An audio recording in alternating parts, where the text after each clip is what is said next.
Deuteronomy 19.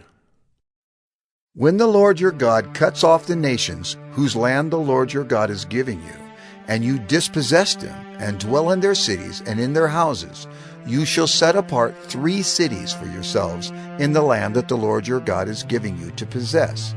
You shall measure the distances, and divide into 3 parts the area of the land that the Lord your God gives you as a possession, so that any manslayer can flee to them. This is the provision for the manslayer, who by fleeing there may save his life.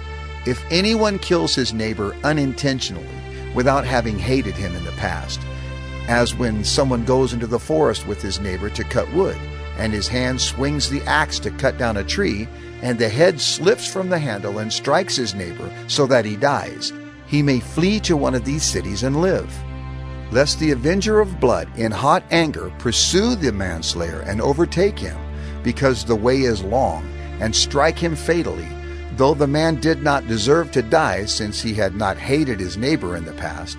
Therefore I command you, you shall set apart 3 cities.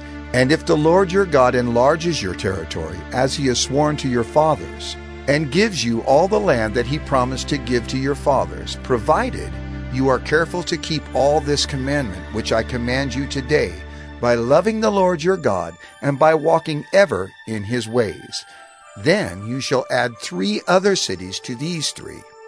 Lest innocent blood be shed in your land that the Lord your God is giving you for an inheritance, and so the guilt of bloodshed be upon you. But if anyone hates his neighbor, and lies in wait for him, and attacks him, and strikes him fatally so that he dies, and he flees into one of these cities, then the elders of his city shall send and take him from there, and hand him over to the avenger of blood, so that he may die. Your eye shall not pity him, but you shall purge the guilt of innocent blood from Israel, so that it may be well with you. You shall not move your neighbor's landmark, which the men of old have set, in the inheritance that you will hold in the land that the Lord your God is giving you to possess. A single witness shall not suffice against a person for any crime or for any wrong in connection with any offense that he has committed. Only on the evidence of 2 witnesses or of 3 witnesses shall a charge be established. If a malicious witness arises to accuse a person of wrongdoing, then both parties to the dispute shall appear before the Lord, before the priests and the judges who are in office in those days.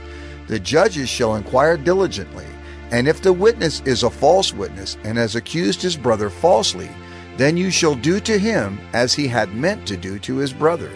So you shall purge the evil from your midst, and the rest shall hear and fear, and shall never again commit any such evil among you.